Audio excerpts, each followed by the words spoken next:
That's right. Don't mess up. No pressure. Well, I'm starting our recording here, and let me get the live Facebook going here before you get started so we can record this for posterity.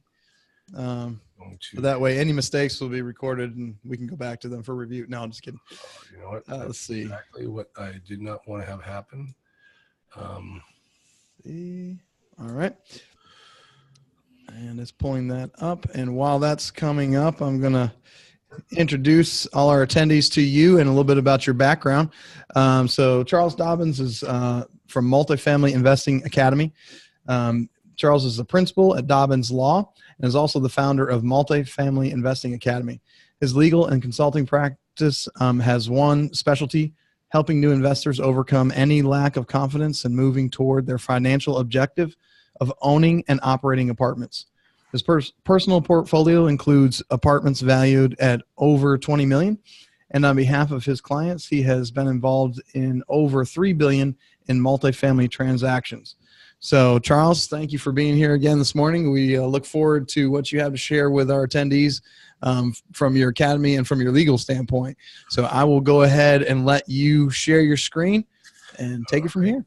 All right. Let me, yeah. And of course, as soon as I'm glad I have it set up on dual sites here because I want to make sure, because unfortunately when I hit the presentation button, it gets all crazy. So I'm just going to leave it in this mode. I happen to see Craig Haskell do the same thing the other day. So I figure that's going to be all right if we leave it in this mode. No problem. So, all right, I guess, so Brandon, I'm live, right? Ready to rock and roll? Yeah, you're good to go. And are you going to leave it like that in non-full screen mode, or are you going to take yeah, just hold on. Let me go. Yeah, because the problem here, watch this. See if it goes crazy for you. And if it does, let me just hit the slideshow button. Yeah, you see, that's what happens. Oh, gotcha. Okay. All right, yeah, no problem. We can see it fine when it's in that mode. I'll keep it like this. And I know that, and you know, listen, in this internet world, there were guys who said that actually this is better, more receptive to the viewers when you leave it in this mode versus the other mode. So whatever, we'll see. Yeah, they'll enjoy my witty repartee instead, I'm sure. There you go. Well, I'll let you have it. I'm going to mute myself and give you the floor, sir. All right. Thank you very much, sir. And I will talk to you soon. All right. So let's jump through it. I kind of want to give you an overview. You know, the name of this thing is the power of the cap rate, and that's really what I want you to understand by the end of today is just how powerful multifamily is as an investing vehicle because of the cap rate. Now, some of you might be thinking, "Oh, this is going to get really technical. I'm not going to understand it." No. Absolutely not. If anything, I am going to teach you in a way that you will understand very, very clearly so that you can really grasp why multifamily is such a phenomenal investment. So basically, I'm going to break this down into three parts. We have a little bonus section there. I want you to understand why multifamily, why it is a great investment, who I am and why I do what I do.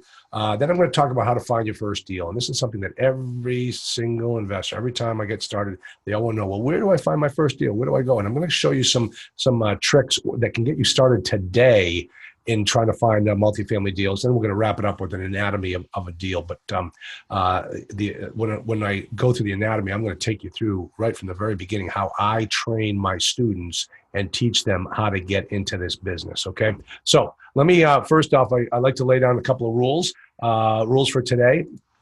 First off is you can ask any question you want. Okay, any question. We call that in my business, we call that stumping the professor. And so far, nobody has stumped the professor. I know multifamily cold. I love it. It is so incredibly logical. When you go through the steps and you understand the process for multifamily, it just is, it's genius. It's brilliant. It's so easy when you understand it logically.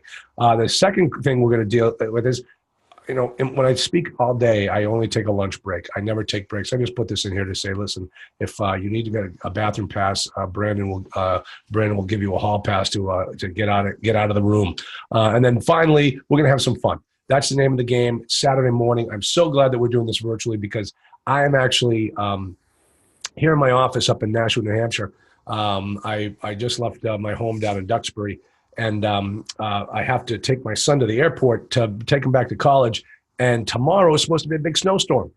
And he was supposed to fly out tomorrow, but we decided, hey, you're flying out today because not only do you want to get back to college, I can't wait for you to get back to college. So he's leaving today because of that potential snowstorm. And that's the beauty of this virtual seminar is here I am and sharing this with you. So I really appreciate the opportunity. But let me get started so that you understand who I am and where I'm coming from and how I teach. First off, I'm married to my beautiful wife, Kate, and 4 little cherubs, 3 of them I really like. And they love it when I say that. They always ask, well, Dad, which one is the one you don't like? I said, just give me a day. I mean, it changes on a daily basis.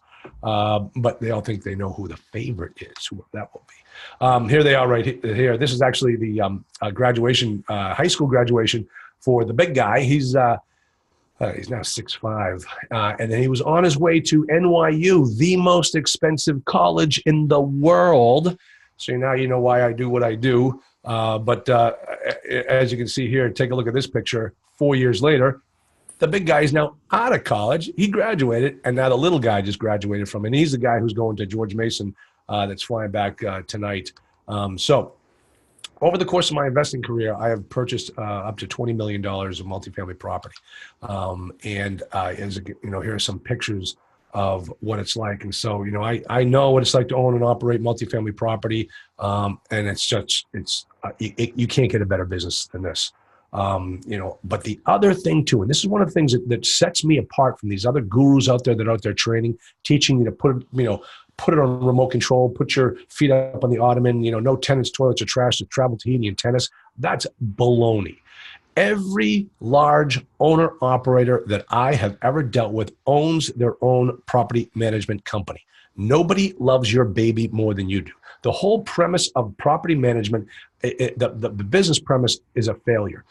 It works great for Class A properties, for properties that require very little management, have very low repairs and maintenance budget, owned by and built by insurance companies and pension funds. But when they start coming down out of the Class A and into the Bs and into the Cs, then the property management function becomes much more hands-on and less profitable. And therefore, when you own and operate your own properties, you are the one that takes better care of it than anyone else.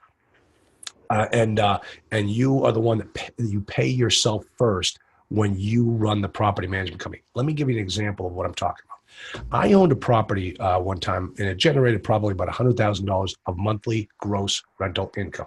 I paid a property management company 5%. Okay? They made $5,000 in a month. I made $100,000. Net the 5, so 95, net 95. In the first 60 days, true story, in the first 60 days, they drove the occupancy down by 20%. Oh, we're just cleaning out the riffraff. Yeah, are you replacing the riffraff? Not yet. So all of a sudden, in 2 months later, my income went from $100,000 down to $80,000. I lost $20,000 a month. How much did they lose? They lost $1,000. So how hard are they going to work in order to get that extra $20,000 back from me when they're getting only $1,000? You see, nobody's going to love your baby more than you do. So that's why I teach my students how to start setting up your own property management company right from day one. All right, regardless of the size of the property, I teach you how to do it. And the number one thing is to always keep control of the cash. Once you give up control of the cash to a property management company, man, you start to lose control. Run the money. That's the name of the business. We're running a business, and that's what I'm here to teach you. I don't know if I get these chat messages. Please put them in the chat. I feel for you with what's coming. I'm in Wisconsin. Chris is in Wisconsin. He's going to get 5 to 7 inches. Thanks, buddy. Oh, and I tell you, I joke with my students. I tell them I'm 72 years old and I'm just too old for the cold weather anymore. And I can't wait to get out of New England. It's coming. It's coming. So, all right, let's see. Let's move on here. Let's see. Let me move my button here. Okay. I'm also a practicing attorney in the Commonwealth of Massachusetts. Okay. I'm a member of the bar in Massachusetts. I'm only a member of the bar in Massachusetts, which makes a big difference in how I teach my students and how I run my business. And let me explain why. First off, what I do in my practice is I teach students and I protect my students by teaching them the right way to find deals, analyze the deals, get them under contract, perform the due diligence process, get the financing, and then transition the process to ownership so they can be successful in this business. And as I tell all my students, they hear so many mantras from me. One of them is, you're only going to need me for your first 2 deals. After that, we're going to be friends. And that's how it works. Mass Bar Association's rules of professional conduct say lawyers who associate their names with a particular service, field, or area of law imply an expertise and shall be held to the standards of performance of specialists in that particular service, field, or area. So, let me see if I get this right. To all professional functions, a lawyer should be competent, prompt, and diligent. Therefore, one of the canons of legal ethics states that a lawyer providing non-legal services must adhere to all the requirements of the Code of Professional Responsibility with respect to non-legal services. So, as I tell my students, I am a lawyer. I am not your lawyer. You will hire a lawyer. All right, so what you'll find out is I provide you with all the documents. I provide you the purchase and sale contracts, the letters of intent, confidentiality agreements, all the documents you need. But you are going to share that. We're going to help you draft it. That you share that with your local counsel. Make sure it gets blessed, and make sure it meets their standards. My template purchase and sale contract will not survive scrutiny in all 50 states. It just won't. I'll tell you right now. For example, if you look in Texas, there's something in Texas called the Independent Consideration Clause. All right, those people that do business in Texas know what I'm talking about. But people in the other 38 states, they don't know what I'm talking about. The Independent Consideration Clause says that a real estate contract that does not, that allows the buyer to get all of his earnest money back in the event that he wants to cancel the contract is not a valid contract. So therefore, you have to put a provision in there that says there must be independent consideration. So if you put $50,000 down for the earnest money and you put an extra $100 and you decide you're going to kill the contract, you get $49,900 back. The seller gets $100, and therefore it meets the requirements of those states that require independent consideration. My contract does not have that wording in there. You must give it to your local counsel so that they can bless it and make sure it passes muster.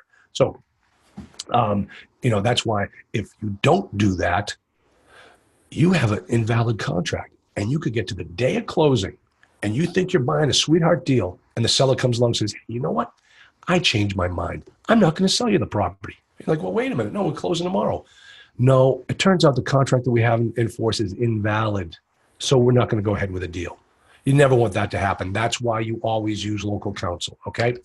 Now, nevertheless, in all of our dealings with your dealings with me, I will look, act, and feel like an attorney, and the services provided to you will be provided at the highest level of professionalism. I'm really not like all the rest. I actually have a license that I need to protect. So that's a difference when you work with an attorney in this process. Okay, time for let's have our first drink. Now my students were goofing on me. They say, Charlie, that looks like you're drinking moonshine. Like, listen, I'm not drinking moonshine. It just looks like it's moonshine. Okay. Moonshine. All right. My childhood heroes were not ball players. This happens to be a guy by the name of Sam Tampose. He passed away many years ago. He was at one time the richest man in New Hampshire. He owned more real estate in the state than anyone else. He was second only to the state of New Hampshire. And he was also one of the nicest men in the world. And I got to tell you something, folks. That's one of the nice things about this business is that the people in it, I very rarely have ever met someone I didn't like. Multifamily owners, we all walk the same walk. We all talk the same talk. And the nice thing about this business is the guy that you're selling to might be your partner later on, or he might sell you something back, or he might invest in your deal. We all just work together. And that's part of, one of my students said this on our forum last night. The beautiful thing about our group is that we're able to create a team, and all of these deals require teams to get done. Very rarely can you ever do it all by yourself. So let me just see if somebody just put in a chat box. Second only to, yes, one of my students just chimed in. One of my New Hampshire students just chimed in and said, yeah, Sam Tamposi was second only to Jonathan Child. Yeah, come on, John. I'll get you there, buddy. I'll get you there. All right. So, wait, we got a question and answer. Charles, how do you go over the hurdle of the lender wanting to see a property management company with experience when you were just trying to get? Okay, great question, Darren Green. So let me talk about Darren Gress. Sorry, Darren, you're not going to stump the professor on this one. Okay, so initially, what you have to do is when you first, like, let's say you're doing a deal with Fannie Mae. Fannie Mae is not going to allow you to manage the property if you've never done it before. So what you end up doing is you hire a third-party qualified, certified third-party property management company. Give it about 6 months. You fire them, and you've built all the infrastructure for your property management, and then you take it over. And I've done that on all of my Fannie Mae deals, and I've never had a problem with it. And the real reason is because once Fannie Mae sees that we run the properties very well, then they're just going to say, go ahead, it's all yours. The thing is that is one of the underwriting requirements for Fannie, is that a certified property management company. Once you get past the underwriting guidelines and you get approved, then you go through that process, they're going to be okay. Once you own and operate it, that becomes a different story. Then they're going to be checking on you all the time and making sure that you're doing everything right. And you just do everything right. Believe me, being self-managing your property is not a tough thing to do. All right, good. So let me just, I just answered that question live, done. So now I can check that box off. Excellent. All right. Let's move on here. So let me tell you about my first job when I was in college. I worked at this Class A luxury apartment building in Brookline, Massachusetts. I went to Boston College, and so this was the greatest job in the world. I was the doorman. 8-hour shifts right there, right underneath that awning. And as I say, the owner would drive his white Rolls-Royce Corniche convertible once a month, park it underneath that awning, and then he would get out of his car, go into the office, and he would count his money for that month, pay the bills, get back into his car, and drive away, and would never see him again. Out for the next month. Never saw him. Once a month, the guy would come in and work. And I thought to myself, man, I can do that job. And so when I got out of college, though, I made the mistake of taking the path of least resistance, which is going into the family business of insurance. Okay. Now, this is my father, greatest man in the world, passed away about 3 years ago. He left behind a beautiful legacy, a nice business up here in New Hampshire. I helped to run it with my family. But when I got out of college, I went to the insurance business. Folks, let me give you a little bit of tip. If you got a kid who's in college and when he gets out of college, he wants to go into the insurance business, there's something wrong with that kid. Okay. So just let you know, not a great business to be in. Talk about big difference from multifamily. Insurance is the most cutthroat, backstabbing business I've ever seen. And you know what? I knew somebody was going to put something in the chat box about that comment, and they always do. So I'll give you an example. Here's my father. This is him. He had gone on an Irish photography expedition when he was 79, slipped coming down a hill and broke his neck. My sister, who happens to be a nurse at Mass General, was with him, fortunately, and they got him home and they got him into this halo. And just to give you an example, this is how my dad operates. Here he is sitting at his desk with a broken neck, taking care of his clients. And I've designed my business to be just like his. This is why, all my students have my phone number. They can call me anytime they want. I got to check these two chat boxes. I'm afraid what I would say. Amen. I came out of insurance. I was in insurance for 8 years. Exactly, Brandon. Exactly. So that's the, don't even get me going. Don't get me started. But, just to give an example, here's my father. This is actually, he passed away about 2 weeks after this picture was taken. But he's sitting in his deathbed, taking care of his clients, selling insurance. That's the way he ran his business. And that's thanks to him, that's the way I run mine. Now, what happened was when I wasn't in the insurance business, my dad had sent me out to see one of his clients. The guy's name happened to be John Dobens. He was a distant relative of ours. And John Dobens owned an egg farm. And that's why I call him the millionaire egg farmer. Now, John Dobens when I went to see him, he wasn't an egg farmer anymore. He'd sold that egg farm and actually turned the real estate into self-storage.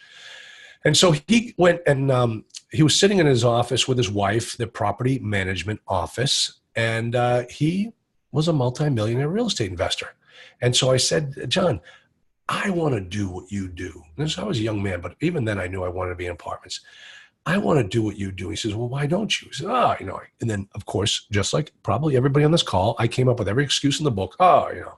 I just got married. We're having a family. Got a new mortgage. I'm trying to make it in the insurance business, blah. Every excuse in the book why I couldn't do it. He says, Charlie, all you got to do is, and he reached behind his desk and he grabbed off the shelf this book. Okay. And he even said, listen, the concepts in this book are spot on, but the numbers are all out of whack because it's an old book. And so he says, do everything this book tells you to do step by step, and you can be just like me. So I took that book and I went home with it and I showed my wife and I turned around and I put it on my bookshelf where it sat for the next 20 years without doing a thing, next to my Carlton Sheets books. Remember that guy? Yeah, Carlton Sheets. So that is how I blew it. I had the keys to the kingdom and I just let them sit there and do nothing. All right. So when I got out of law school, because I quit the insurance business, I said, I can't do this anymore. My wife had got her MBA and now it was my turn to go back to school.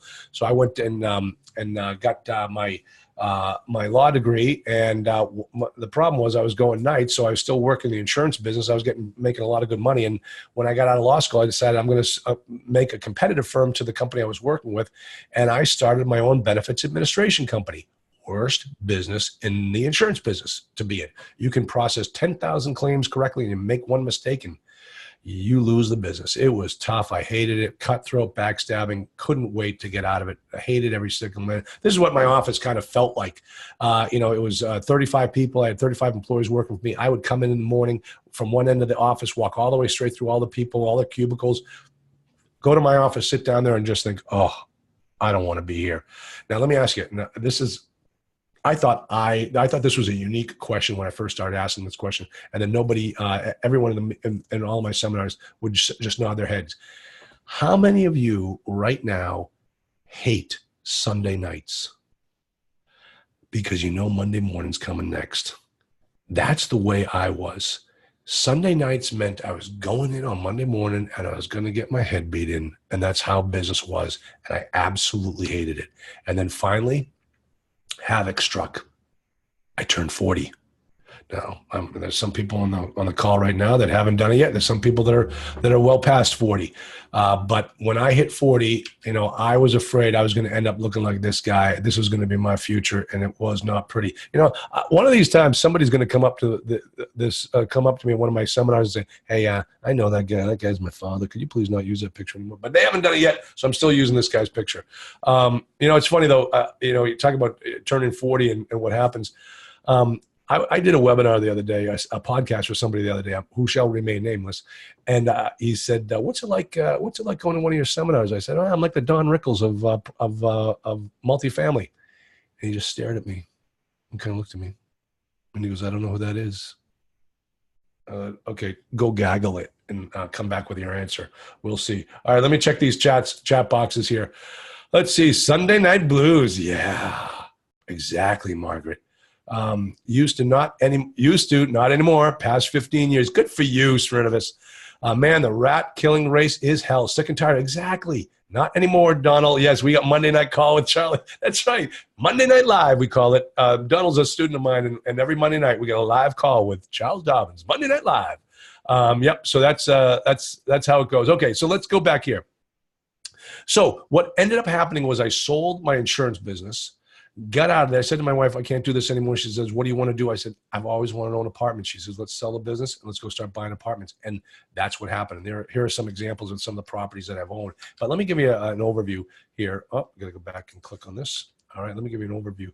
I have owned all different types of property. And this is very crucial when I'm working with my students because I know the ins and outs of all different types. I've owned A-class property. Best type of property to own. I've owned B-class property.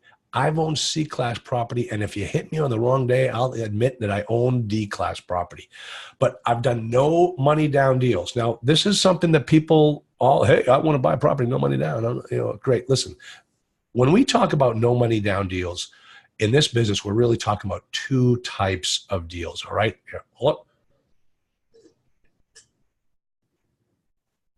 One down. One dead soldier. Okay, we're talking about two types of deals.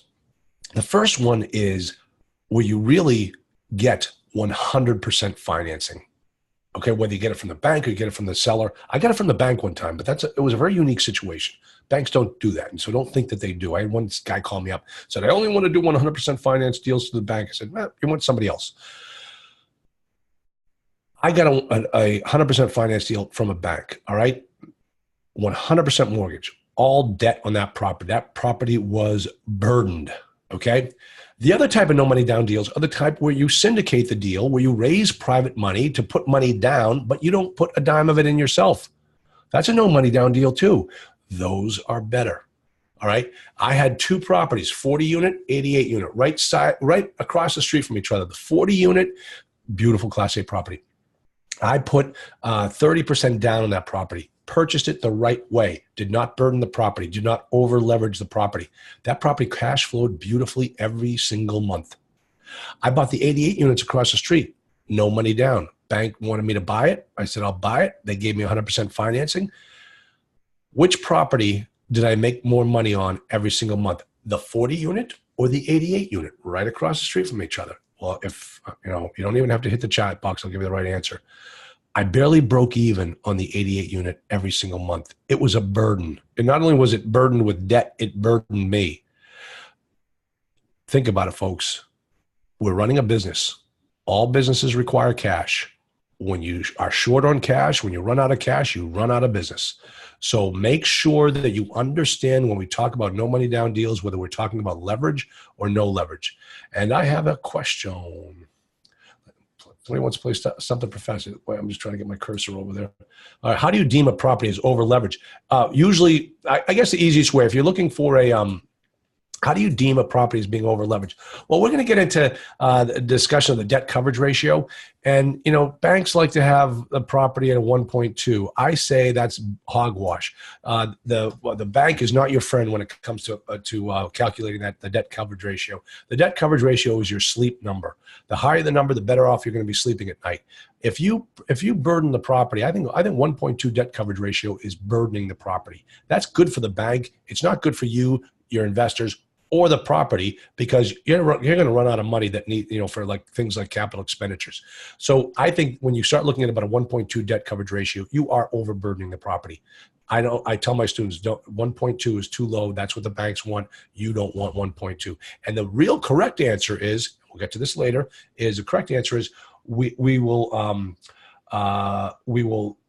I'll show you that the debt coverage ratio is a dynamic number depending upon the quality of the asset. Okay. All right. So I've done master lease options. Great option, a way to take advantage of a property, get control of the property. It is not the way you want to lead when you're out prospecting for property. It's not like you're going to send out direct mail letters to 100 multifamily owners and say, hey, I'd like to buy your property on a master lease option, no money down. No, that's not how it works.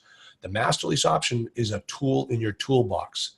If the property is unable to secure conventional financing because it's got too much, the occupancy is too high, the property needs assessments are too high, then you go to the seller and say, hey, listen, I really like your property, but I can't even get financing. And if I can't get financing, no one else is going to get financing. But I really want your property.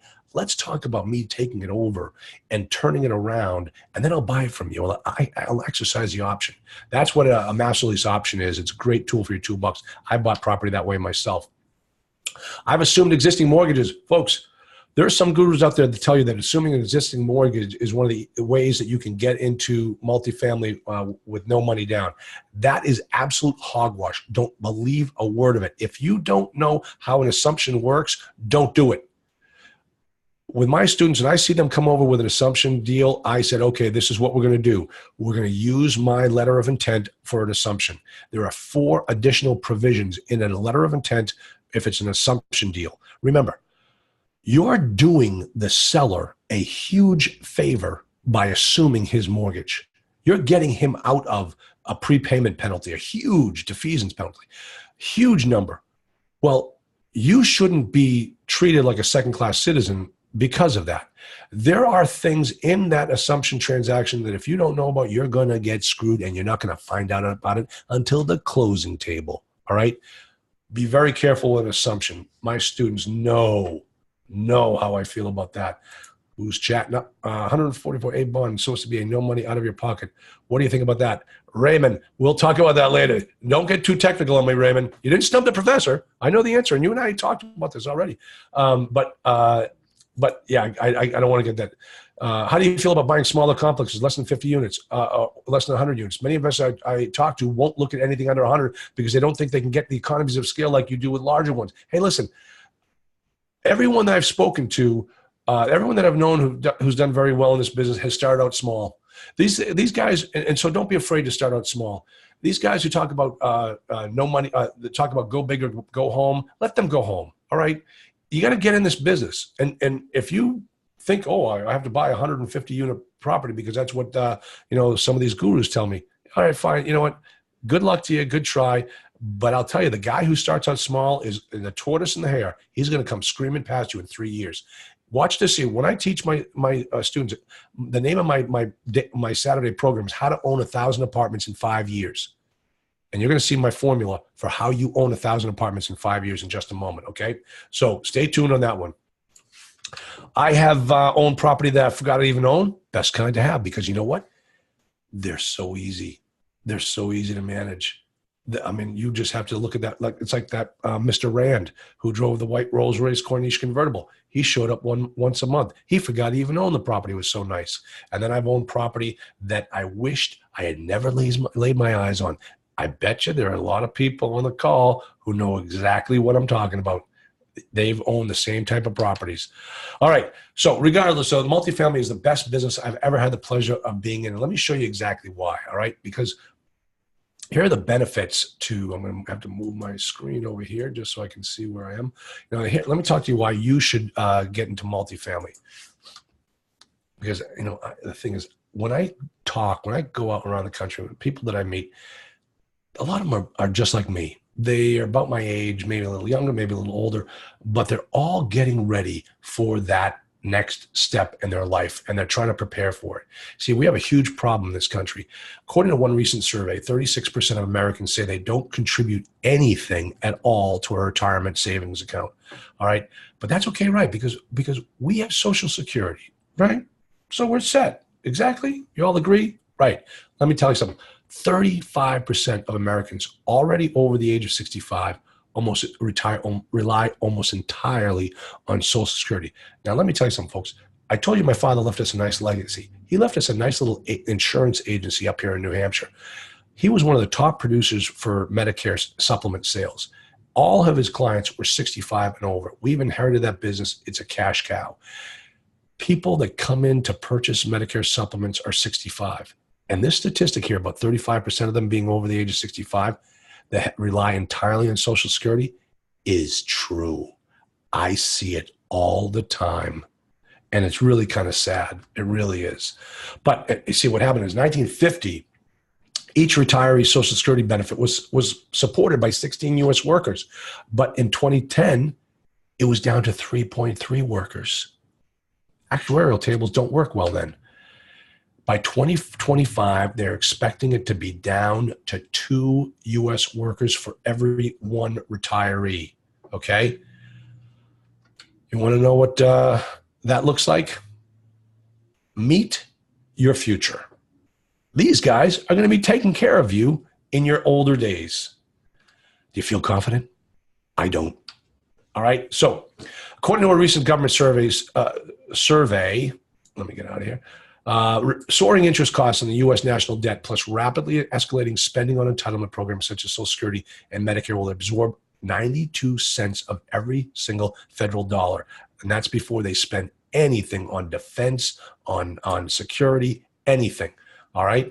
That's problematic. Let me get back over here. But once again, you get nothing to worry about because all they're going to do is just print more money. Right? That's what they do. Oh my gosh. Now keep your hands down and answer this quietly amongst yourselves, okay? How many of you in this room, at the rate you're going now, I keep moving my screen, at the current pace you're going now, hold on, will be one of those Americans that rely entirely on Social Security. All right? That's the scary part because I know there are people on this call. The reason why they're on this call is because they are in this situation. And folks, it can be stopped. It can be corrected. It can be adjusted. And I think multifamily is the best way to do it. Yeah, look at Mitch Pomeroy. I just made $400,000 this month on a 14-unit deal in 6 months. Small is not bad. Exactly. Guys, there are deals everywhere. And they don't have to be these big go big or go home deals. Please teach us your strategies and go to the point you want to say or sell. Teach us, not stories or articles. Been here for 15 minutes and no teaching. Hang in there, Christian. I'm not going to let you down. Don't, stay tight. People have to know who I am and where I'm coming from. Otherwise, they're not going to believe that what I'm telling them is true. Stick tight. All right. So let me get back down here. Here's how I'm dealing with it. Christian, I'm calling you out, man. When you're done, you're going to get it. I promise you. How many people in this room have had more than 100 people contribute to your retirement in the last month? Okay. How many of you have had your retirement plan pay you a management fee? Really? No kidding. I run the property management company. That's my retirement. And I get paid a fee every single month from it. Now, how many of you had a retirement plan that you leave to your children or grandchildren? Folks, my father worked for New York Life for 57 years. I get a check every single month along with my siblings from all his years of work. You know how much it was last month? $31. John Dobens, when he passed away, his kids are multimillionaires. Let's talk about the advantages of multifamily. Everyone needs a place to live. It's a great opportunity to add value, and that's what we call the power of the cap rate, and that's what I'm about to get into right now. Great inflation hedge. It's a hard asset. You can move your cash into a hard asset and it protects against inflation. Now, listen to this next one. This one is kind of a double-edged sword. Investors are comfortable with apartments, and the pool of buyers is more robust than any other type. Now, that's a good thing if you own, but if you're in the situation now where you're not investing, or where you don't have any assets right now, and you're trying to get into this business, then it makes it a lot harder. Okay, so let's jump down here. And the other thing is about attractive mortgage terms. You can get a non-recourse loan with certain products in multifamily. That means if the deal goes sour, you're not going to lose. They're not going to come after you personally. Folks, I've done deals where it's been recourse and non-recourse. And just like I said about the debt coverage ratio being your sleep number, if you have a personal recourse loan, it's tough to sleep at night, especially when the market goes south. So be very careful. And I always teach my students how to do it the right way. So let me jump. I keep moving the screen. There's no special talent to owning multifamily property. Everybody can do this. You just have to do the work. Okay, so how do you own 1,000 apartments in 5 years? This is going to get to the discussion of those people that do it on a smaller basis, or they think they have to go big or go home. Watch this. And this is very easy. All you have to do is buy 20 units in the next year, just 20 units. And then what you do is you double what you own and you don't sell anything. That means in year one, you buy 20 units, 2 10s, 5 4s, whatever. In year two, you got 60 units because you're going to double that number and not sell anything. Year 3, 180, year 4, 540. And now in year 5, you're over 1,000. Now what happens is the third year on this formula, the third year is when things start to happen. The third year is when you can quit your job. The third year is when you can start living off that property management fee. And the third year is when people just start dropping deals on your desk, and because you are now a proven performer. The first 2 deals are going to be the toughest deals you do. And getting out of the gate, that's going to be the toughest. I have a student, several students, but one of them has about 4,000 units. He doesn't prospect anymore. The brokers just bring him the deals because they know he can perform. That's where you want to be. All right. 20 units in the next 12 months, then double what you own every year. Everybody on this call can do that. Everybody. Okay. So let's talk about the 5 ways that you're going to make money in multifamily, because this is important. We're going to tie this all up into the cap rate. And what I want you to do is compare this to a Subway franchise. Now, I said this in one class, and a couple clients of mine now, they came up to me afterwards and they said, hey, we really understood your analysis of the 5 ways to make multifamily by comparing it to a Subway franchise, because we own a Subway franchise. And they right away I thought, oh boy, did I say anything wrong? Nope. They said, you're spot on. Everything you said is exactly accurate. So here are the 5 ways you make money in multifamily. Obviously, the cash flow or the profit. This is not a guarantee. I don't care how well you analyze the deal, you can still screw up, or you can still have a bad month and where you're not making any money at all. I owned a 116 unit property in Fort Worth, Texas, where it was a chiller boiler system on one side of the property. On the other side was in-wall AC units, and it was a 7-day heat wave. And I was walking around that property and looking at it and saying, and listening to every single thing going, every single AC unit going full steam. And I knew I was not making a dime on that property that month. And that's not a good feeling to have. All right, next thing. Appreciation or increase in the value. Now, what we do in the multifamily business is we drive the appreciation. We drive the NOI. By increasing the NOI, using the power of the cap rate, we are increasing the value of that property. It's not like single family where you have to sit around and wait for the market to change. We can actually increase the value of a property by managing it better, by finding value add plays and taking advantage of that. Third thing, and this is the key, is one of them is mortgage pay down. Tenants retire your debt every single month. Now, understand that the only way that this works is if it's an amortizing note. If you're doing an interest-only note, what happens in that case is you're just renting the money from the bank. And so those 100 tenants that you have are not paying down your note every single month. What they're doing is they are helping you just manage that property and rent that money from the bank. I don't like non-amortizing notes. I don't like interest only. Let me explain why. I was in this business back before the last crash. And back at that time, there was so much money sitting on the sidelines. The banks were trying everything they could to get that money out the door. And what they were doing is they're trying to be able to fund and finance deals that probably shouldn't have been funded or financed. So what they ended up doing was they started coming up with interest-only loans. Now, what happens in that case is the interest-only loans for the first 2 years, they pass muster with the underwriting. But in the third year, you had better have proven that property and improved that property so that you're now able to afford the amortization of that note because your mortgage payment is going to skyrocket. Now, if you don't, you're going to fail and your returns are going to stink and you might end up losing that property. What happened after the crash? All those interest-only deals went away. The banks stopped offering them because they were very risky. What do we have today? Interest-only loans. Buyer beware. Okay, guys? All right, let me check on some of these questions. Let me check on this chat box. Love the doubling your units every year to get to 1,000 units. Great way to look. That's how you do it. Just take it small, Evan. Take it small. All right, Mitch, just made Christian. Done. Okay, let's see. That was very rude, sir, if I may say. I don't know if you meant me. If it was, I apologize. But hey, I will apologize gracefully. I might have missed it at the beginning. Are most of your properties local? No. Okay.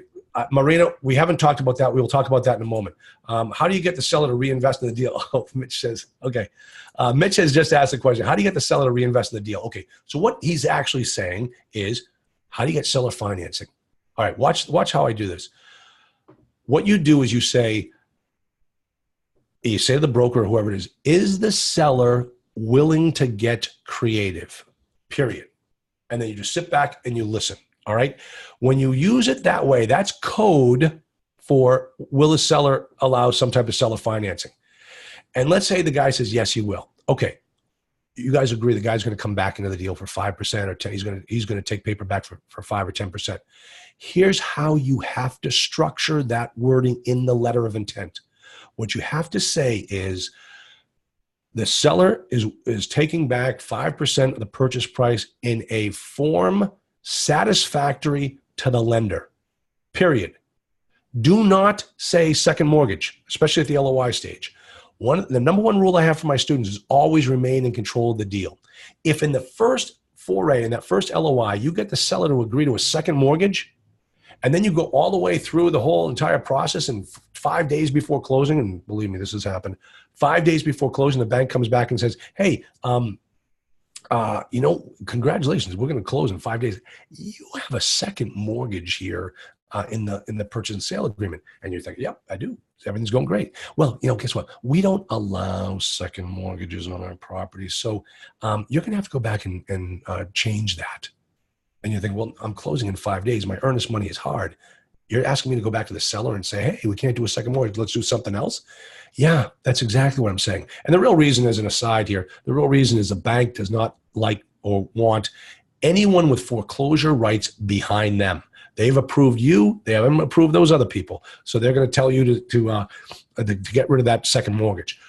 So what happens? You got $50,000. It's hard. And you got $100,000 of seller second that you're going to lose. You're going to have to come up with more money. So you go back to the seller and you say, hey, sorry about this, but we're going to need to change that second mortgage because the bank doesn't allow it. So would it be okay if we do it a different way? And the seller looks at you and says, no, I agreed to a second mortgage. That's what we're going to do. You have now lost control of that deal, and you're going to have to come up with a solution. If you don't call it a second mortgage on day one, you haven't, but he's agreed to seller financing, then you're going to say like, oh, okay, he's going to come, well, how do you want to secure this?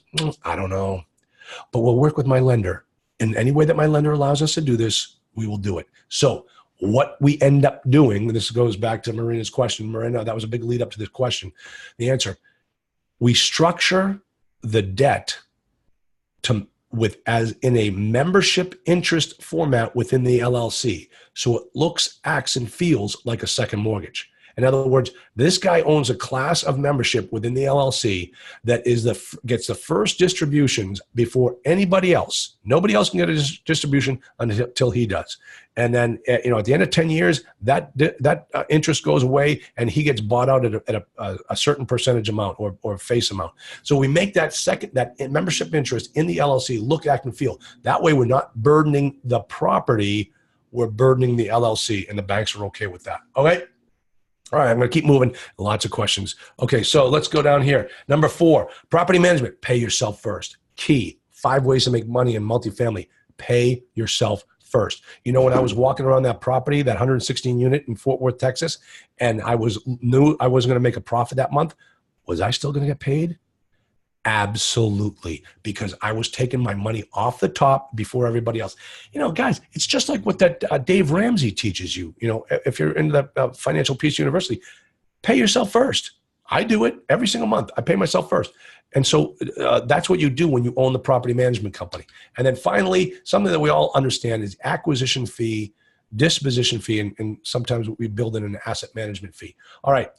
What this means is if you are syndicating a deal, this doesn't work if you're buying it with your own money. If you're syndicating a deal, you're going to build into that purchase price an acquisition fee. Because let me tell you something, it takes a lot of work to put a deal together. You should be paid for it. So you go and you build 3% in there. 3% seems to be the norm. I know one guru that got away with 5% highway robbery. That actually is, that just shows you the people that invest in his deals didn't understand what they were doing. But we build in 3%, 2%. It really depends on the size of the acquisition, size of the property, what have you. At the closing table, I purchased a property for $7.5 million, 3% acquisition fee. How much did I make at the closing table? That's right. There were chitlins for dinner that night, let me tell you. All right, so those are the ways that you make money in multifamily. Now compare that to a Subway franchise. Do those guys get that type of money? Does their business generate all these other ways of making money? No, they don't. And that's why multifamily is so fantastic. Now, owning multifamily has got nothing to do with real estate. Let me check some of these chats. I don't want to get too far by what you refer to was called mixed use. Let me see. Great point. Some of the best teachers and salespeople I know are storytellers. Thank you for telling. Thank you, Devin. I appreciate that. How do you feel about, that? I'll tell you something. Let me tell you something, Devin. When I teach on the whole day, people just say to me, can you just tell more stories about your ownership? I said, all right, fine. If that's what you want to hear. All right. Let me see. That's what I meant, sir. Let me see. They were talking about prior comment was rude. Not anything you said. Thanks, Brendan. All right. Let me just see. All great points. Greet your friend what is called mixed use. Yes. Wow. The alternative seller finance typical was worth. Oh, thanks, Sam. Yeah, but Sam, be very careful. Listen, guys, everything. I help my students from the very go. And nobody sends out an offer unless I've taken a look at it. And the reason is because if you make a mistake on the offer and it doesn't get corrected all the way through the process and you come down to the closing table and that mistake comes to bear, it could be a very painful mistake. I've done it. So Trust me, I know exactly what I'm talking about. Is my favorite Mike.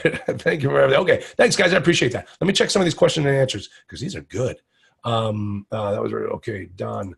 Let me see. I might have missed it at the beginning. Okay, Marina, I'm not going to talk about that. How do you get this? Okay, I told you about that. Mitch, I hope you like that answer. Let me see. Answered live. How do you structure seller financing using the seller's existing conventional loan? Ooh, how do you structure seller financing using the seller's existing conventional loan? Oh man, listen, guys, don't think you're going to do a subject to in a multifamily. They do not exist. I know there's going to be somebody that comes back and says, oh, I did one. Well, listen, every lender I've ever dealt with, they know that owner of that multifamily property face to face. And if you go around and try to do a wrap or try to, do a subject to, they'll find out and they will call that loan overnight. Trust me, don't mess around with that. Let me see. Mitch, I'm not sure I'm going to have an answer for you. Oh no, wait, I have to have an answer for Mitch because I don't want him to think he got away with stumping the professor. I'm my own buying second one is really hard. What percentage do you pay yourself? You're the solo investor. Oh no, Gary. If you're the solo investor in the deal, you don't pay yourself anything in the syndication fee. You got the whole deal. All right. So yeah, congratulations, you got the whole deal. And you're right, it is. But Gary, be patient. Don't buy something because you feel the need. I have to buy something.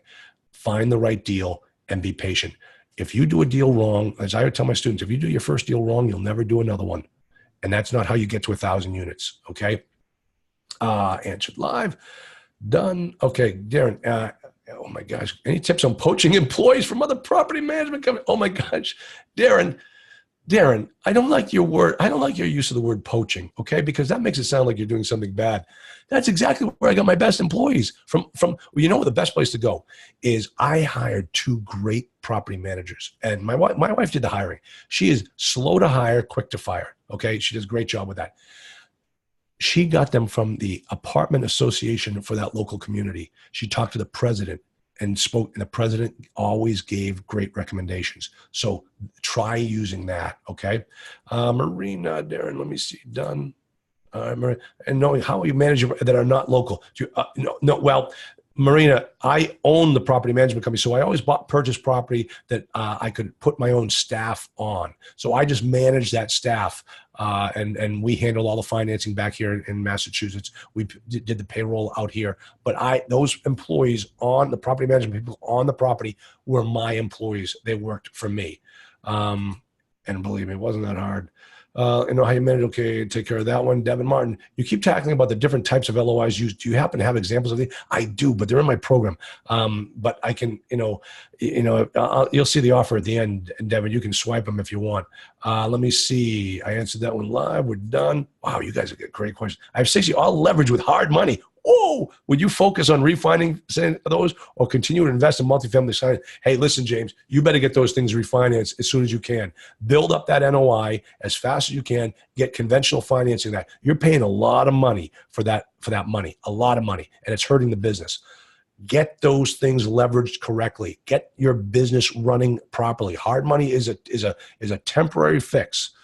It's like wetting the bed. Feels good when you do it, but eventually you got to get up and fix it. That's no life insurance line. Okay. All right. So, let's get back here. These are great questions. I got 2 that I still have to come back to. Chat box. Great advice. Thanks. Okay, Gary, I appreciate it. All right. Now let's talk about where are we now? Let's talk about why real estate, why multifamily has got nothing to do about real estate. This is kind of a shocker to some people, but I want you to think about this. Mary owns a property. Here it is. I love these types of properties. This property is exactly what I look for. Built in the 1980s. She's got 100 units. She's in a secondary market, which I'm going to explain in just a moment. 31s, 72s, perfect property.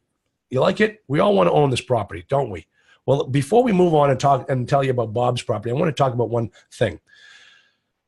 I want to explain markets. Everyone always asks me this question whenever I get to this point. They always want to know, hey, what's a primary? What's a secondary? What's a tertiary? Okay, that's how we define markets. The richest market are primary markets. That's where all the big investment dollars flow. That's where the low cap rates are. That's where the Class A properties are constantly being built. All right. Here's my rule of thumb for defining these types of properties. A primary market is one that has an international airport. Now, I fly. I'm a pilot. I love flying. So all of my scenarios, I'm kind of using around flying. A primary market has an international airport.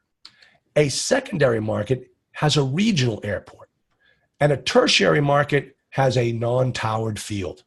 Now, what I mean by that is international airport, Boston, Washington, New York, Miami, San Francisco, LA, big, all those places. And of course, somebody say, hey, Nashville has an international airport. Yeah, well, okay, fine.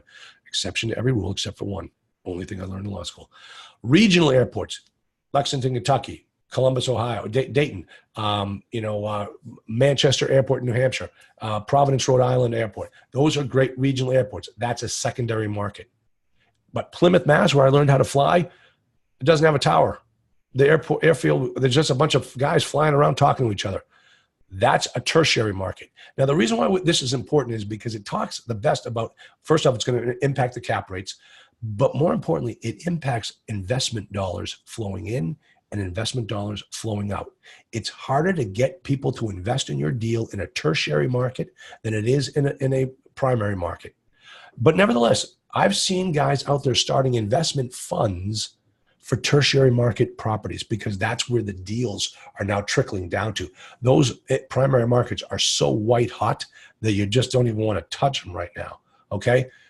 So they're starting to look down the primary and the secondary markets. I'll tell you a story, and this is a great, this guy came to one of my due diligence classes. He owns over 1,000 apartments now. I think it's closer to 3,000. They've got over 100 employees, but he started this guy. And once again, multifamily people, nicest guy in the world. And this guy and his brothers and his father were out in the West Coast, Pacific Northwest, and they wanted to get into multifamily, but they couldn't afford to because it was too rich. Seattle, crazy money. SeaTac, international airport. So they looked around the country and they found a market that they thought they could do well in. Kansas City, regional airport, secondary market. They came out to Kansas City, and guess what? Kansas City was too rich for them too. So they started looking at tertiary markets outside of Kansas City, and they started buying 3s and 4s, and then the 6, and then 8. Before they knew it, they were full steam. They own over 1,000 apartments. I want to say 3,000, but I just want to get that confirmed. He's going to be on my podcast pretty soon. And these guys did it. They started slow and small on the outside, the tertiary markets, and now they're one of the biggest property management companies in Kansas City. Great story. Nicest guy in the world. Okay, so let me go back here. Let's take a look at Bob's property. And Bob's property happens to be right next door to Mary's. And look, it's exactly the same. So my question to you, and this is how, I want all of you people to start to think. I want you to start to think this way. Which property is more valuable, Bob's or Mary's? Which one? Oh, if any of you is now thinking I didn't give you enough information, well, you're right. Because there's one other bit of information I want to share with you. You see, Mary's property is 100% occupied. And Bob's property is 100% vacant. So which property is more valuable? Which property would you want to own? Which property would you want to own? And this is really, this is interesting because when I ask this question in my classes, you see, oh, I want to own Mary's. I want to own Mary's. And then I say, I want to own Bob's, because you can't get a better value play than that. Because we know what Bob's property can be by looking at Mary's. And Bob is not going to get the price he wants. So that's why we want Bob's. Yep, Bob is good. I'd like to try Bob's. Everybody wants Bob's. Bob's cannot get value add with Mary's. Exactly. You can't get value add with Mary's. Mary's is a performing asset. You know who buys Mary's? Dr. Orthodontist, who's looking for someplace to park his money, and he doesn't want to have to manage anything hard. That's a perfect property for him, Mary's. But we're investors. We don't pay retail for anything. We want Bob's. That's who we want. Yeah, well, hey, listen, come on. 100% vacant, we can still do it. Yeah, no. Tony Wang says hard to get financing for Bob's. Oh, we're not getting financing for Bob's. We're not even going to try. We're actually going to make an offer all cash, close in 30 days. And then we go back to our buddy who's got all the hard money on all those other properties, say, hey, who do you know? And he says, call so-and-so. And you're going to get a hard money loan in that one. That's how you do that deal with Bob's, because nobody's going to finance Bob's. But guess what? When we get that place leased up to over 85% occupancy, 90% occupancy, we're going to refinance out that hard money loan, and we're going to walk away with a boatload of cash because of the power of the cap rate, which we're getting to. Okay. Excellent questions. Good stuff. Good comments. Let me check these questions. Somebody just asked another question. You guys are good. How do you stretch yourself? Okay, those. Okay, Mitch, Bob. That's how I made 400. Yeah, Mitch. That's how I made $400,000 in 6 months. Exactly. Guys, look at Mitch is on the call, and he did this. This is how millions get made in the multifamily business. Okay, this is how it's done. This is that guy, my hero, sitting on the tractor. This is how he made all his money. All right, let's keep moving on. All right, let's see here. Here's another example. Take this factory, for instance. 10,000 square feet, 100 employees work here, $50,000 cars per day drive by. Here's factory 2. Look at, it's exactly the same thing. So my question to you is, which factory, which business is more valuable? Factory 1 or factory 2? Which one would you want to own? I didn't give you enough information. Here's what I want you to now know, and then answer your question. Factory 1 makes iPads, and factory 2 makes buggy whips. Which business do you want to own? Remember, guys, we are in a business here. We sell a product. The quality of our factories will determine the quality of our product. You must think of multifamily investing as a business that sells a product. What is that product? No money exchanges hands until this product is sold. What product am I talking about? See who's the first one to get it. First one to get it. Who's it going to be? Okay, we're going to start all over. Hold on, maybe put it in here. How fast to start getting risky? Okay, James, I'm going to answer that question in just a second. Who's got the right answer? Okay, let me give you the answer. A human need, housing. Okay, that's right. But iPads. Very funny, Gary. Wise guy. There's always one in the group. There's always one. Now we just identified it as Gary. And I want to answer James Gleason's. Cash flow. Yeah, cash flow. But no, Gary, Scott, what is it that sells cars? What is it that sells cars? Not sells cars. What is it what product has to change hands? Okay, I'm giving you the answer. Here we go. You ready? Not service. That's not the product. The product is right here. Nothing happens in this business until a lease is sold. No value gets created until we have a buyer, a customer who's willing to sign a lease. Once we have that lease signed, we're off to the races. And this is a type of conversation you have with a property manager, because their leasing agents have to sell units. That's how it's discussed. Hey, how many leases have you sold today? That's how we talk, okay? And that's the way you got to think about this business. Every other business, selling cars, same thing. How many units have you sold today? That's what happens in this business, and that's what I want you to think about. And so therefore, the contracts are what determine the value of the property. More valuable contracts, the factory is more valuable. The multifamily building, Bob's building and Mary's building. And now when you're driving around your local town, I want you to always look at multifamily property differently. Don't look at it as real estate. Look at it as a factory that produces a product. And how is that factory set up in order to sell that product? Is it nice and clean on the outside? Does it look attractive? Does it have road? I was just about to say road rage. Does it have curb appeal? Curb appeal, road rage, same thing. But this is how you have to think. This is how you have to think about this business, because it's not about real estate. Now, we're going to get into the power of the cap rate. Okay. Now, if those of you have been thinking to yourself, hey, I'm not good with numbers. I don't understand this cap rate concept. Okay. I'm going to educate you here like you've never been educated before. If you're going to get this by the time we're done. Okay, let me just talk about James Gleason. James Gleason asked a question. How fast of growth is too fast before you start getting risky? All right, James, there's no right answer for this, okay? It really depends upon you. But here's what you need to always consider. What is your cash position? That is key. You've always got to maintain a strong cash position for your business. When your business runs out of cash, you've got a very bad business and you're out of business. So always think to yourself, if everything went to crap tomorrow, how long can I survive? How much cash does this business have? How much cash does this business generate automatically every single month? And how long can I survive? So you can, if you got tons of dough, go buy everything, buy it smart, and don't overpay. Oh boy. There's a guru out there, and my students rib me all the time because they know that this guy drives me crazy. Everything he says is wrong. Everything he says is wrong. And he's got one thing where he gets out there and he says, you can overpay for an apartment because the values just keep going up. When I heard that he had said that, I cringed. I thought, my gosh, this guy's going to get taken by the SEC in no time flat. And obviously he's only 7 years old because he didn't live through that last crash when I had property that crashed in value and never came back up.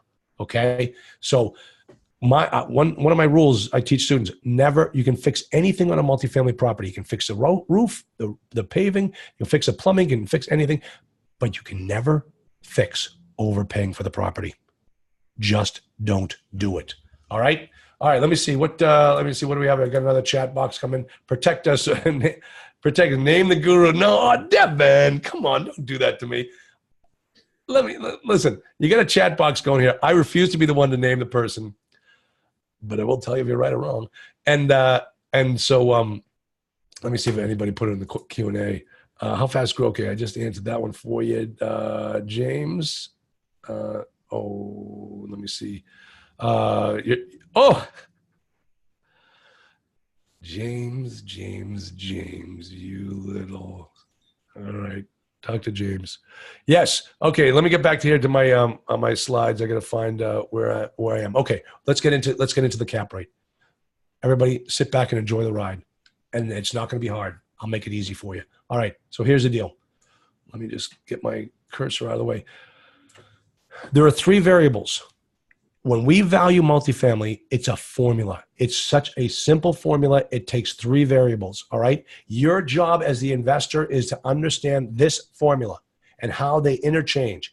Now, just with algebra, if you know 2 variables, you can solve for the 3rd, all right? So it's our responsibility to understand and make sure we understand the numbers correctly in these variables. The first variable is what is called the net operating income, okay? Now, I'm telling you right now, folks, this is where you are going to get screwed. And I was talking to one of my students last night. He was going to make a mistake on an offer. And I said, listen, my job is to make sure you don't get screwed. He goes, I know, that's why I hired you. Okay. I'm telling you right now, folks, the net operating income is where you get screwed. And I'll show you how in just a moment. So you've got to be very, very careful with understanding the net operating income. So the net operating income is nothing more the income less the expenses, and it comes out to be the net operating income. Now, in terminology, we call that the line, the net operating income line. There are expenses above the line. There are expenses below the line. But to calculate out the NOI, it's the expenses above the line that we look at to come up with this NOI. Okay. Now remember, it does not include mortgage payments. But wait a minute, Charlie. Aren't mortgage payments an expense? Well, yeah, they are, but they're not an expense of the operations. And here's why. Think about it this way. Let's say Bob and Mary, exact same properties, right next to each other. They're performing identically. Okay? Bob and Mary, equal. So when you sit down, you value these properties, they're valued exactly the same. Let me ask you something. Which property is going to spit off more NOI? Mary's property, because she didn't go to a bank, she wrote a check and paid cash for that property? Or Bob's property, Bob doesn't have a pot to piss in, and he over leveraged that property. He got 100% loan for that property.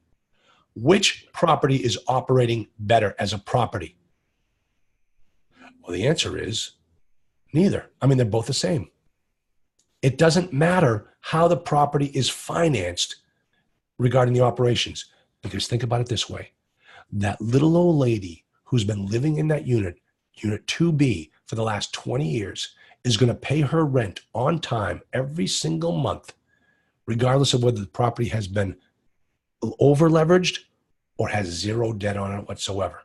That's exactly how you need to think about it. Hold on a second, guys. I think 5 minutes left. Oh boy, I got 5 minutes left. Oh boy, I got 5 minutes left. We're going to go fast. Boy, these questions have been getting me. Okay, I got 5 minutes left. Here we go. Bang this all through. Okay, so why doesn't it include mortgage payments? Because it's operating income. The debt service is dependent upon the owner, and the debt service is not dependent upon the property. Therefore, that little old lady unit 2B, okay, I already talked to you about her. Okay, and it doesn't include capital expenditures. Capital expenditures are those expenses that we use to invest back into the collateral, okay? Roofs, parking lots, new windows. Those are all CapEx expenses. They don't get included. So items that have been excluded from the repair and maintenance items, let me see. Line item typically considered to be of the capital nature and are subject to amortization or depreciation and that are not anticipated as part of CapEx. Those are replacement reserves. All right. Let me sit down here. Okay. Next one is the price. Now you think, oh, the price, that's easy. No, no, no. There are three prices. There's the asking price, which I call the biggest lie. Don't believe it. Oh, Charlie, every time I make an offer, I'm so far below the asking price. So what do? Make an offer. All right. Otherwise, it's you and me talking. There's the offer price. That's what we offer. And then there's a final number, which is the purchase price. And that's what we all agree upon. All those three numbers can impact the cap rate. Now, here we go with the cap rate. Check this out. The cap rate is a rate of return on real investment property based on the expected income that the property will generate. Cap rate is used to estimate the investor's potential return on his investment. All right. It's not controlled by mortals. So if the broker says, well, we're going to use an 8 cap to value this property. No, you don't. It's not. He can't tell you what the cap rate is. The market is what determines the cap rate. You as investors need to know that number. You need to know what it is. Okay. Now, I'm going to skip the screen because I'm going to look at where do you find cap rates? Write this down. A couple of websites. And you as an investor in a particular market had better know where you find the cap rate numbers in your market. Apartmentpropertyvaluation.com. And this is what the website looks like. It's got a cap rate calculator. All right. There's one site, and the other one is cbre.com. That's another. They got a here's what they have. Their North America cap rate survey. Guys, great stuff. This is what we as investors all use. Okay. Now, there's the formula. This is the formula. This is it. This is how we make money in multifamily. The NOI over the cap rate equals a price. That's it. Tattoo this on your arm and you will get it. Here we go. Let me get down to, so let me give you an example. $1 of NOI at a 10 cap means that you have a value of $10. Okay. Look at as the cap rate goes down, what happens to your value? Now I'm worth $16. Now my $1 is worth $25. So as you can see, the lower the cap rate, the more valuable the property. Tattoo that on your backside too. All right, I'm going to skip through these things, simple things. Now, watch this. I'm going to go fast because this is when it gets exciting. Meet Daddy Warbucks. Successful business owner for the last 35 years. 30 years ago, he came to one of my seminars because I am 72 years old. 20 years ago, he purchased a 40-unit property. There are lots of Daddy Warbucks out there who are looking to park his money somewhere. This is Dr. Orthodontist right here. Now it's debt-free, and he's looking to cash out because his third wife is sick and tired of having to go up there and collect the rents. Okay? So she wants out. So he wants to leave little Johnny $1 million. Now, guys, by the time I'm done, you're going to hate little Johnny. He meets with his broker to get the value of the property. Broker knows the cap rate. Broker asks one question. What's the question he's going to ask? He's going to ask, what's the net operating income? Because that's all he needs to know. The broker knows the cap rate. Then he can tell Mr. Warbucks, here's the value. The NOI is $100,000. Do your math here. The cap rate's 10%. How much is the property worth? Property's worth $1 million. See how we did that? That's it. There's no emotion. It's just a formula. We just told Daddy Warbucks what his property's worth. That's it. Now, they don't call him Daddy Warbucks for nothing. And here's why. Because $1 million is not enough. After he pays off the broker and everything, he's not going to shortchange little Johnny. He's going to give little Johnny his $1 million. So what does he do? In 3 months, he increases the income by 10%. How does he do that? Everybody's got a lease, but he had 20% vacancies. So to lease that place up really fast, he gets rid of all of his tenant criteria. He now starts leasing to felons. He now starts leasing to sex offenders. And overnight, he fills that place up. Whose problem is it? It's not going to be Daddy Warbucks. He's getting out of the business. It's going to be you. Because now you've got all these bad tenants that just moved in the last 3 months just to drive up the income to get that NOI. Remember how I told you the NOI is how you get screwed? Here's where it happens. All right. He reduces the expenses by 10% in the next 3 months. How does he do that? Very simple. He reports on a cash accounting basis. He stops paying his bills. And overnight, his property looks great. So in 3 months, he's just increased his NOI by 20%. Let's now do the math. Ready? Here we go. His NOI is $120,000. His cap rate is 10%. What's his asking price? $1.2 million. Guys, in 3 months, because of the power of the cap rate, he just increased his net worth by $200,000. That's why we call him Daddy Warbucks. Now, here's the most important part, and this is the part I want you all to understand, and this is where it gets real. This is how, if you don't understand how to calculate the NOI or how to value a property, you can get screwed. And it's not you that's going to get screwed. Let me ask you something. That $200,000 that was just made up overnight, who gets that money? And who pays it? Little Johnny gets that $200,000, but who pays it? My family. Because I screwed up in the calculations. I overpaid for the property. I didn't understand how to look at those calculations and to do it right. Okay. So, Brandon, tell me how much time I have. Give me a look-see here. We're actually out of time right now. Oh, okay. Listen, folks, if you want to find out more about my program, let me just jump down to the last slide where you can get my email address.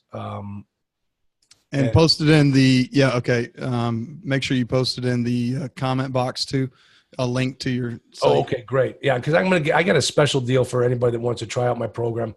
And I'm going to actually extend the deal because I didn't have much time here. So I'm going to extend the deal for everybody. But you're just going to send me the email. Let me see. It is charles@dobbenslaw.com. And that's, you can just, there we go. We'll do that. And, just send me an email that you want to find out more about my program. I'm going to give everybody 14 days free in my program to test out everything in my program because I didn't get a chance to talk to you all about it. But that's I know.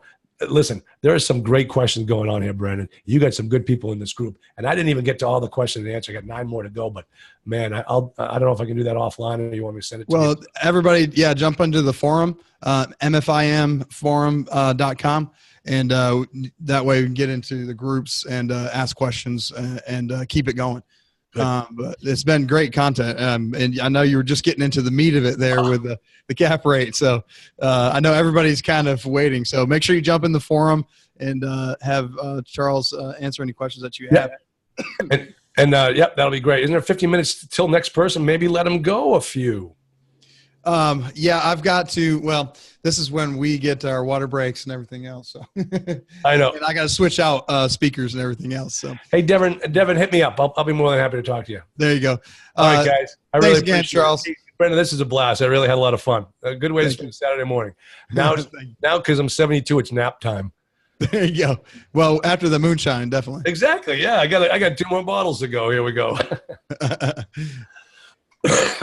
All right, sir. Thanks everybody. I really appreciate it. I look forward to talking to all of you.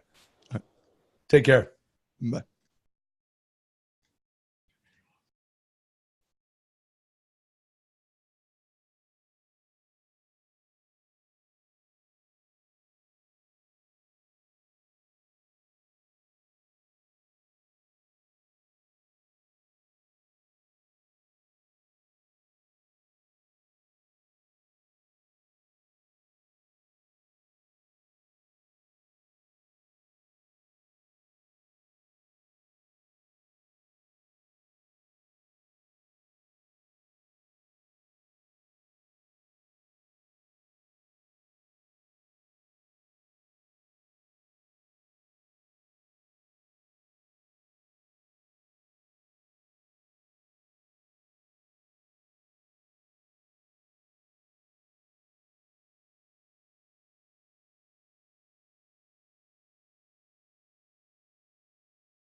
And good morning again, everyone.